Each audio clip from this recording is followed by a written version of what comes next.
And here we are Wednesday evening, moving into 2017. So a couple items of review, then one item going into, we're here in from spring going into summer of 2017, looking at the Avatar by Jonathan Cahn. So some Bible patterns in modern times. So picking up from here, let's go forward. 492. On April 7th of 2017, we have the nomination of Neil Gorsuch to the Supreme Court. And he's replacing Antonin Scalia, so considered to be an even Steven swap, not a change in the dynamics of the court, just keeping it the same as far as that goes. And so not a lot of big to do about that. So that just continued on there. So that was April of 2017. In June of 2017, by the way, we are now in a Jubilee 50 years after the Six-Day War of 1967, which was 50 years after World War I in 1917, when Jerusalem was freed from the Ottoman Turks, who had held it for 400 years. They fled on the eve of Hanukkah, if I'm remembering right. Yeah, in 1917. So the British took it over and it became that mandate, and the whole the British mandate, the Balfour Declaration. Mr. Balfour declared on behalf of England that would be land for the Jews to return to. So they got the land in 1917 that would be dedicated back for them, but they didn't have Jerusalem. So United Nations, a partition plan was adopted in 1947, and Britain pulled out in 1948, and Israel declared its independence on May 14th of 1948 and was immediately attacked afterwards, but they withheld, but they didn't have Jerusalem. Well, 1967, they were about to be invaded, so they launched a preemptive strike. The Six-Day War is called that because Israel took care of business in 6 days.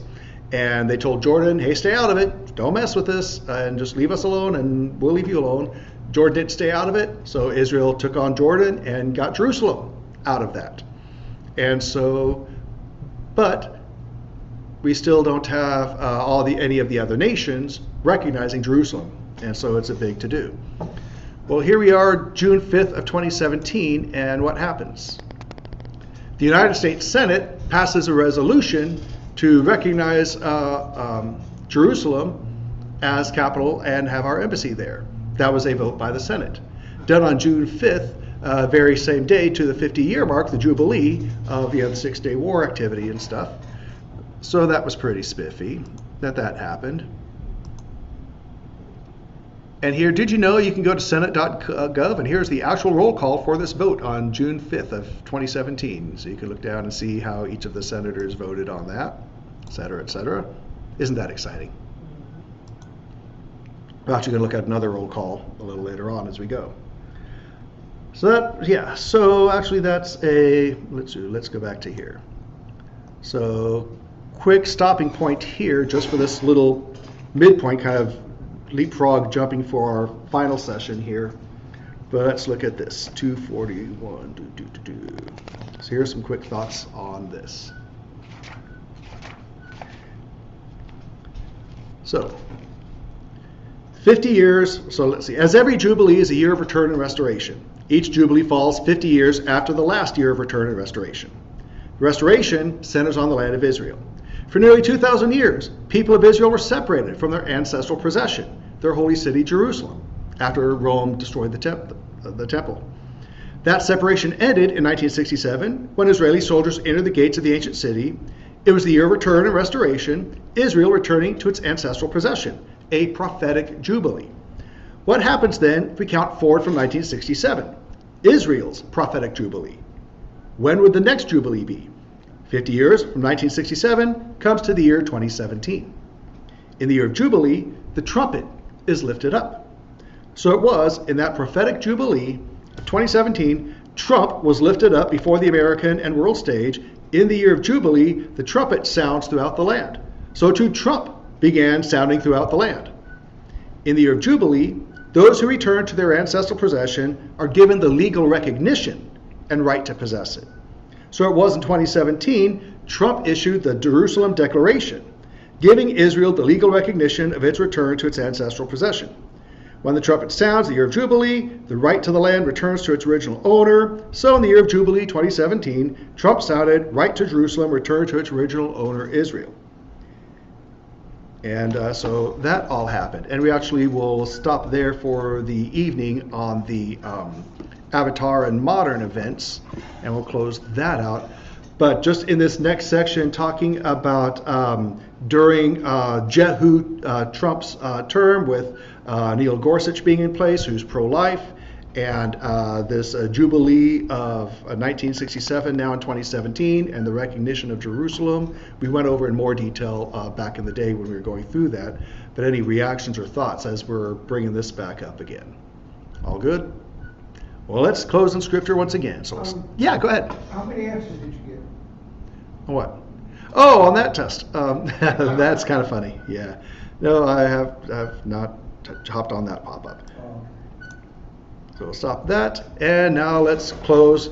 We were in Genesis 27. Now let's go earlier this evening. Now let's go all the way over to Genesis 28. Genesis 28. Just look at a few verses here. For our closing scripture, Genesis chapter 28. Let's look at verses 10 to 17. As Brother Clay prophesied, Jacob's ladder. Genesis 28, verse 10. Then Jacob departed from Beersheba and went toward Haran. And he happened upon a particular place and spent the night there because the sun had set. And he took one of the stones of the place and made it a support for his head and lay down in that place. And he had a dream, and behold, a ladder was set up on the earth with its top reaching to heaven, and behold, the angels of God were ascending and descending on it. Then behold, the Lord was standing above it and said, I am the Lord, the God of your father Abraham and the God of Isaac. The land on which you lie, I will give to you and to your descendants. Your descendants will also be like the dust of the earth, and you will spread out to the west and to the east, and to the north and to the south. And in you and in your descendants shall all the families of the earth be blessed. Behold, I am with you, and will keep you wherever you go, and I will bring you back to this land. For I will not leave you until I have done what I have promised you. Then Jacob awoke from his sleep and said, The Lord is certainly in this place, and I did not know it. And he was afraid and said, How awesome is this place! This is none other than the house of God, and this is the gate of heaven.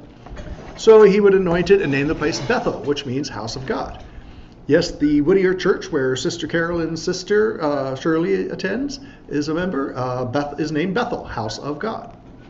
So a devotional thought from Jonathan Cahn's Book of Mysteries on Jacob's ladder here. I'll close our evening with this. So, obviously, with the idea of a ladder, if a ladder doesn't reach to the top, it doesn't do you any good. And if a ladder starts from the top but only goes halfway down, that doesn't do you any good either. So it has to go all the way to the top and all the way to the bottom, right?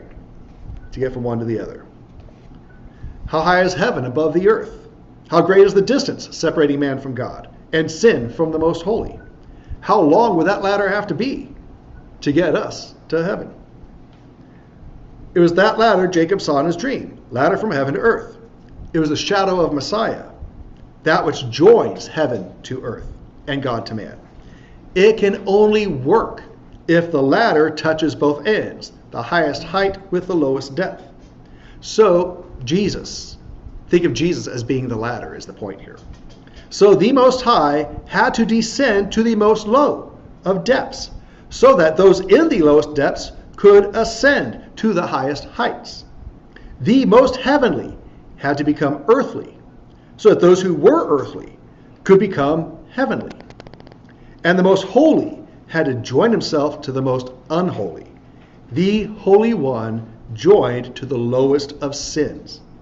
the most sacred to the most profane. So God descended to the deepest depths of darkness, to the lowest rung of degradation and judgment, the bottom of Jacob's ladder that joins earth to heaven. So no matter how low we find ourselves, no matter how lost you are, no matter how sinful, no matter how hopeless, no matter how far from God you are, no matter how deep the pit you find yourself in, look for the ladder, Jesus. And it will be there to take you out. The ladder will be there with its one end touching the bottom of your lowest depths and the other end touching the most high.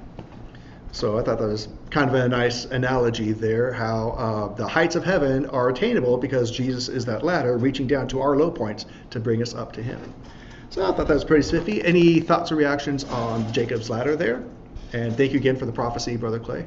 Anything else from anyone on that or anything else we've discussed this evening? If not, then enjoyed being with you. We'll carry on from here into 2017 and go from there. So we'll go ahead and stop our recording. Let's get ready to stand, meet in the center, close out in our season of prayer together.